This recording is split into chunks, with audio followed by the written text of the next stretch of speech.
Morning, everyone. Hope you're doing well. Everton lost to West Ham yesterday night, and in the early hours of the morning. Um, all I have to say is same old Everton. They were off for a good 2 weeks, but nothing changed. Absolutely nothing. Let's just comment on the result. I actually think we deserve more than what we got out of it. Obviously, you can't get much worse. A red card, 0 points. The way in which he conceded the two goals was disastrous. Not much could have gone worse.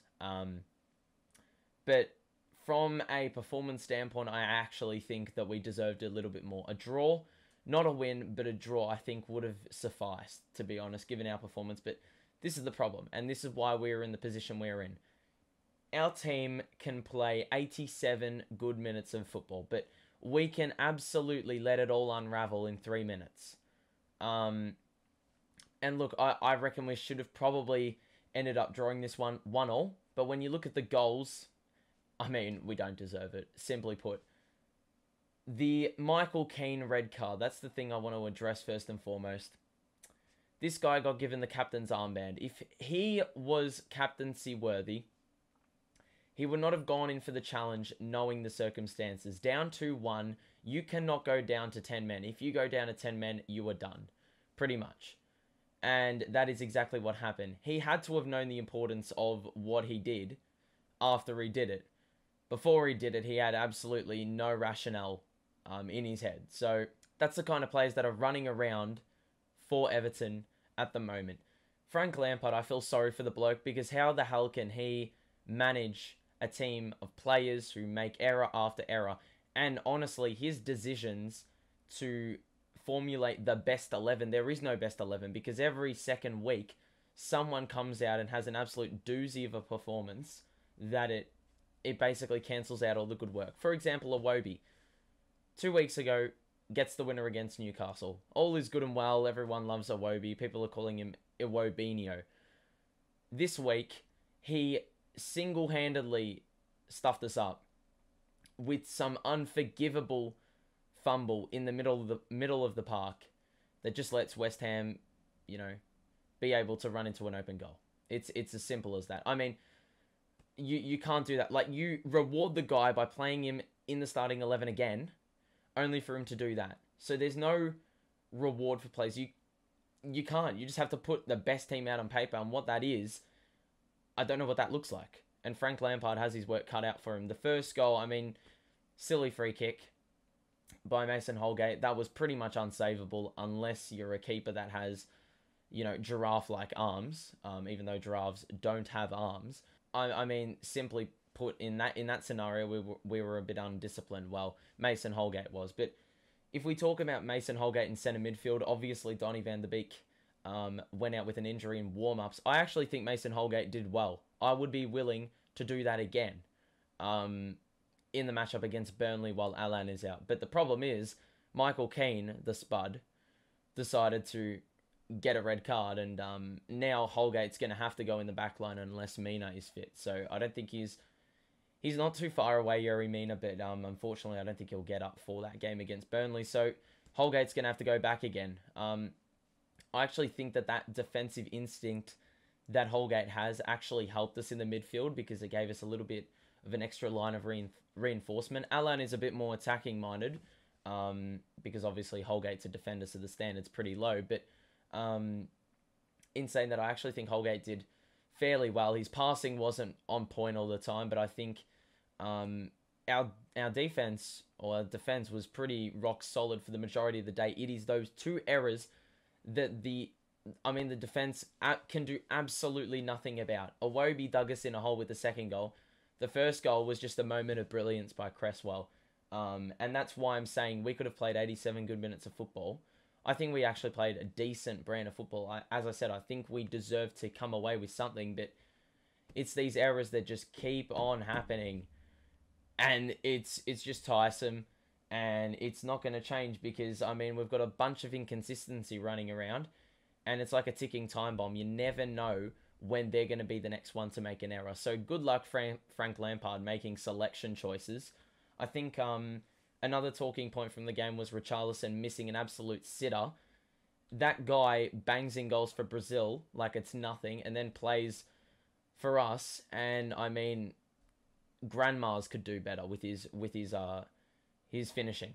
Basically, he is so garbage in front of goal. It is unbelievable when he's wearing an Everton shirt. Use your left foot. Use your left foot. It is not difficult.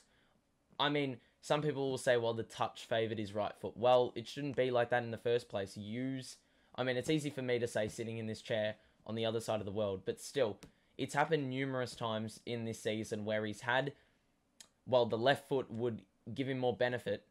However, he decided to go on the outside of his right foot and he's fucking skied it. So, I mean, we were actually creating some chances, but it is fucking useless if you can create those chances and go on those runs like Richarlison was doing very well. But if you can't score the goal, if you can't execute, then you've got no hope. You aren't scoring goals. I mean, the goal we scored today was off a deflection. That's what we've needed. We've needed luck. And it looked like we were going to come away with something. But unfortunately, those little lapses always come at crucial times in crucial areas of the pitch and leaves us vulnerable.